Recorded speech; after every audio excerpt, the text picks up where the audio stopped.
Sa wakas, magkakaroon na ng pintuan ang aming kwarto. Hindi na nakakatakot mahiga doon at kung may kabalaghan man na gawin. Huy, bad yun! So, dito tayo bumili sa Olivan Home Depot. Dito po yan sa Naga City, dito sa Bicol. Naka buy one take one sale kasi sila. Kaya ayan, so good kami dito napapalo. Yan sa may Sea Oil, may Jollibee, and dito sa may Uma Residences. Ayan, sa may papasok lang yan guys ng Sea Oil. Makikita nyo yung shop na yan. So, ito yung sinasabi ko na buy one take one. Frame lang po yan. Kayo na bahala kung gusto nyo palagyan na salamin o kaya another plywood or kahoy or any design. 6,400 nga yung binayad natin. So, pumapatak na 3,200 yung isang frame. Nagtingin-tingin rin kami dito ng mga doorknob at saka panlagay nga sa pintuan na pang-lock pero masyadong mahal. So, ayan, titingin muna tayo sa Shopee, baka mura doon.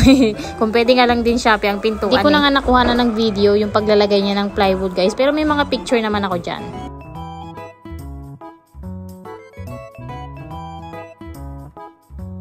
Pagkatapos niya malagyan ng plywood ay ito naman yung inasikaso yung pagbubutas dito sa hamba. Tinatawag na hamba, yung lagayan ng pintuan. So binutasan niya na dahil yung pintuan natin dito guys sa kusina sirang-sira na yun. Ito rin ba yung mga mister niyo? Diyos ko po, yung puti talagang short ang gamit. Tapos ganyang kadumi. Diyos ko po, papahirapan na naman akong maglaba. Pero ayos lang yan, masipag naman yan. Solo nga lang niya ginawa yan, hindi ko yan inalalayan. Taga-video lang talaga ako dito sa tabi. Kaya dun sa nag-comment dati na yung kwarto daw namin, master bedroom, wala pang pintuan. So ito na po siya. Dahan-dahan lang po tayo. Mahina po ang kalaban. Tsaka naghahanap kami, nag-aantay kami na magkaroon ng mga sale. Saka kami bumibili. Ito po palang nakasale sa kanila. Ito yung mga binaha dati. So meron siyang mga marks na nabasa yung baba niya. Kaya binibenta nila na buy one take one. Pero matibay naman yan kasi mahogany yung kahoy na ginamit dyan. Naglalaba nga ako ng time na ito na nagkakabit siya. And pakita ko sa inyo yung pintuan na tinanggal niya dito sa kusina. Ayan ang itsura. Diba?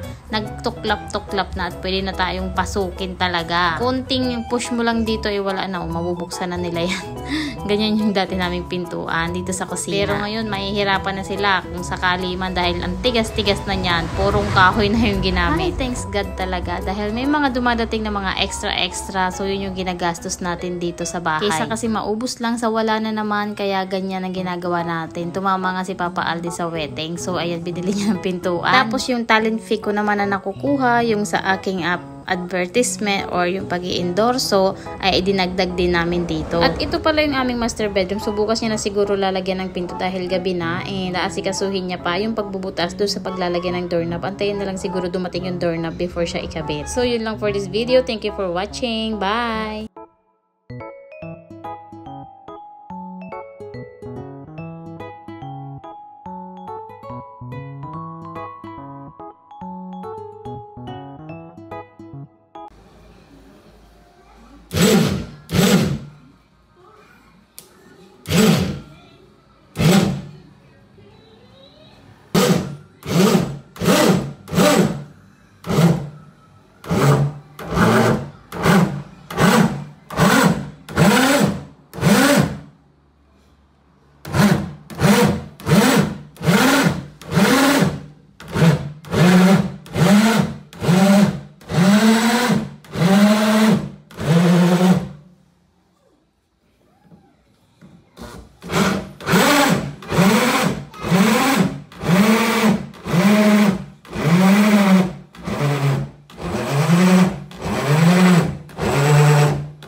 Hirap na nga si Papa Allen tapos ako patawa-tawa lang dito. Excited yarn na magkapintuan yung kwarto.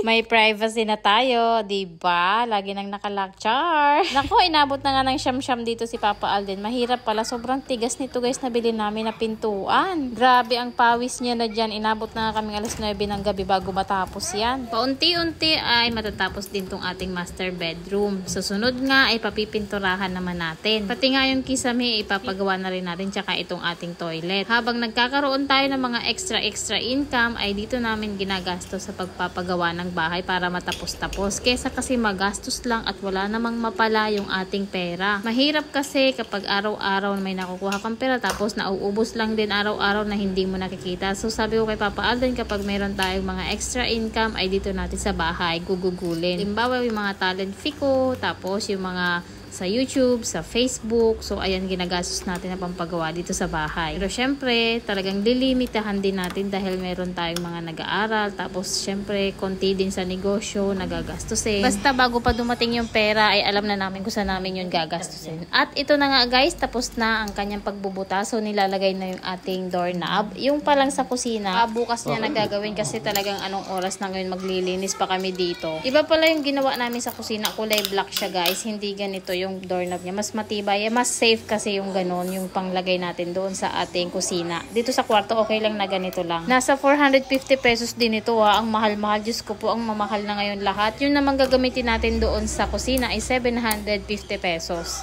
Buti na lang merong talent itong ating Papa Alden. Hindi na tayo nagbabayad sa mga ganitong mga simpleng bagay. Siya na yung gumagawa dito sa bahay. Ayan, malapit nang matapos sa wakas. Okay, let's try.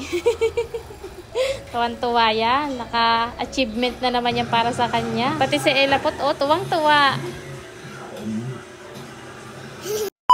Hello guys! Today's video, isasama ko kayo sa school ni Bebe Ella. Kung ano bang ginagawa naming mga nanay dito. Nakakatuwa nga ang daycare dahil nga may pa-feeding sila. So yung mga nanay nakaschedule yan kung sino yung magluluto ng mga kakainin ng mga anak natin. Minsan dahil wala yung ibang nanay, tumutulong na rin kami. Kumbaga tulong-tulong na lang din araw-araw kahit hindi kami nakaschedule. Kasi nagdadaldalan rin kami. Marites, to the max na yan. Isa ito sa na-miss ko doon sa dalawa kong anak dahil hindi ko sila naihatid sa daycare at naturuan. Nagatrabaho na kasi ako noon. Is menu nga ay hindi ko akalain na ito palang isda na to ay pwedeng gawing minudo. Bali, marinate mo nga muna sa asin tapos may kalamansi saka mo ipiprito. Kailangan din pala natin dyan ng carrots at patatas. Ayan na nga, hindi ko na na-video dahil sa kakamarites. Igisa mo pala yung sa bawang sibuyas saka mo ilalagay yung pinritong manok na ginayat-gayat. Tapos lalagay mo na yung carrots, patatas. And then meron din tayo ditong green peas at saka tomato sauce. Style minudo din, kaso nga lang isda yung ginamit. Buti na nga lang ay hindi na kailangang umupo sa katabi ni Ella ngayon. Nag-i-improve na siya. Pwede ko na nga sanang iwanan to dito sa school. Pero kapag nakaschedule tayo ng feeding, kailangan natin mag-stay kasi tutulong tayo sa pagluluto. By next month, pwede na sigurong ihatid na lang to tapos iiwanan ko na. Bali, isda nga lang ang gusto niya. Alam niyo naman, hindi yan kumakain ng gulay. Kaya ayan, yung ibang bata nakakainggit kasi ayan kahit ano kinakain. Pero sabi niya, paglaki niya daw, kakain na daw siya ng gulay. O diba, may condition pa talaga. Kasi ito sa mga na-miss ko nung ako isang OFW. Na ngayon ay unti-unti nating pinupunan.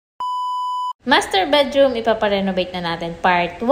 Hello guys! This is John, isang FW dati na dumidiskarte naman dito sa Pilipinas. So today's video, i-share ko sa inyo yung aming part 1 ng pagpaparenovate dito sa ating kwarto. Bali, ayan, binidyohan ko muna nung wala pang ayos itong ating room. And pati itong CR namin, wala pa po yung kisame. So bibili rin tayo ng pampakisame dyan. And this is the room guys. Super grabe. Wala pa talagang pintura. And matagal-tagal na din na pinagpaplanuhan, pinag-iipunan yan. Buti na lang may dumating sa atin na blessing. Kaya ayan, dumiretso na agad tayo sa hardware. Syempre, para makabili na tayo ng mga materyales. Buti na lang available na din yung ating pintor na papagawain dito sa ating bahay. So, hindi na namin diniaywa yung aming kwarto guys. Dahil nakita nyo naman dati yung ating pinagawa na kwarto na kami lang din ang nagpintura ay nagtutuklapan. Ako po. So, ayun na nga yung kaklasiko ay nagpapapintura din ng kanyang bahay. So, ang ginawa namin ay yun na lang din yung kinausap namin para gumawa dito sa ating kwarto. So, ayan, available na sila, kaya bumili na tayo ng materyales. 2, 3, 4, 5, 6, 7, 8,000. I receive 8,000 pesos po. Thank you. At ayun na nga, materialis pa lang ay inabot na ng 8,000 pesos. So, tingnan natin dito guys yung paano nila minimix yung ating paint na gagamitin. Naaaliw lang ako kasi, ayan, meron na sila dyang mga sukat-sukat para makuha yung tamang timpla para dun sa color na gusto natin. So, wala nga silang talagang sakto na light gray. So, pumili na lang kami dun sa kanilang pilian ng mga color. And yeah, ito yung napili namin. Ang pangalan ay Florita. So, kung bibili kayo ng same na color, sabihin nyo lang is yung Boysen na Florita. Bali, ang 1 litro nga po na ganito yung nakikita nyo. Hindi pala yung 1 litro. 4 liters po pala yan is 895 pesos. Kung naalala nyo dati guys, ang binili namin na Davis ay nasa 800 lang po yun yung ginamit natin sa labas, yung sa sala at saka sa kwarto ng 2 bata. So ito na pala yung pag-mix and match nila. Ayan, ilalagay lang siya sa loob ng machine. Tapos mamaya ay ayan, gagalaw-galaw na siyang ganyan. And mahahalo na siya. Ang galing, di ba? Napaka-high-tech na pati yung pag-mix ng mga colors. Kung nagpapagawa ka nga ng bahay, ay mas maganda talaga na naka-hands-on ka. Kumbaga nakikita mo, ikaw yung nagbabudget, ikaw yung bumibili ng mga materyales kasi alam mo at saka makakapag-canvas kayo. Bali sa bayaw ko yan na tricycle guys, nag-arkila na lang kami dahil mahirap kapag magko-commute tayo, marami tayong dala tapos sumama itong batang makulit na to tapos umuulan pa. Marami rin kasi tayong binili katulad ng mga primer, tapos pati yung kisame kasi namin ipapagawa namin. So ayan, hindi kaya kapag magmumotor or magko-commute tayo. Tapos yung pagpintura din sa mga pintuan na mahogany guys yung gagamitin natin para medyo mapula. Nakikita nyo yung pinaka main door namin guys, yung mahogany yung color nun, kaya parang ang ganda niya. Ayan po, sa materials pa lang po is nasa 8,000 pesos na po yung magagastos. Ewan ko lang kung sasakto na yan ha.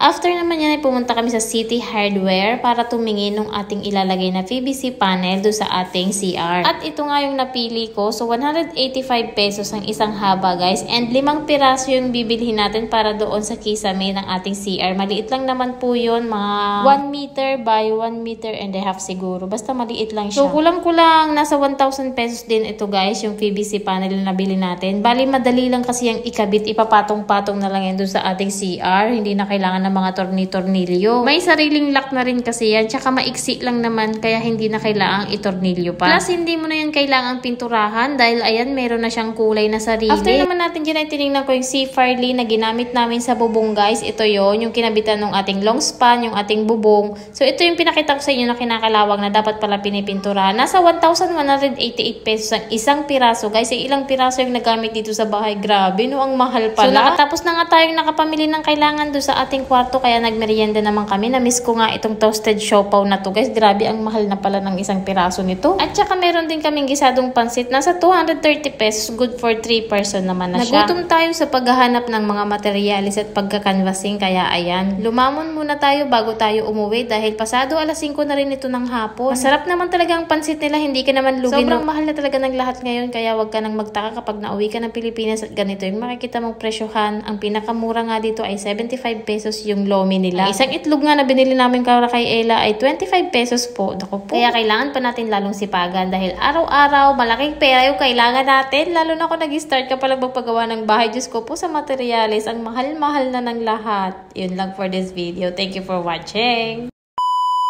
Laking tipid talaga kapag ito yung ginamit mong pangkisame. Hindi ka na magpipintura, sobrang dali pang ikabit. Tipid ka na sa bayarin sa labor. Tapos hindi pa yan inaanay, sobrang gaan pa. Water resistant na rin yan. Ako nandito ngayon sa labas na uulanan. Tingnan nyo naman kung gaano katibay. Plus, hindi ka na magpipintura dahil ayan nga, mayroon na siyang design. Maraming color din na pwedeng pagpilian. Halos karamihan nga sa mga bahay, ito na yung ginagamit na pangkisame. Kita ko nga lang ganito rin sa amo ko kaya ginaya ko rin. Pinapatong nga lang dyan. Kailangan mo lang ng angle bar tapos putol-putulin mo. Dito po yan sa banyo ha. Nakita ko lang yan sa amo ko. So ayan, gaya-gaya na naman tayo. May gawa pa kasi si Papa Aldin kaya hindi pa natatapos.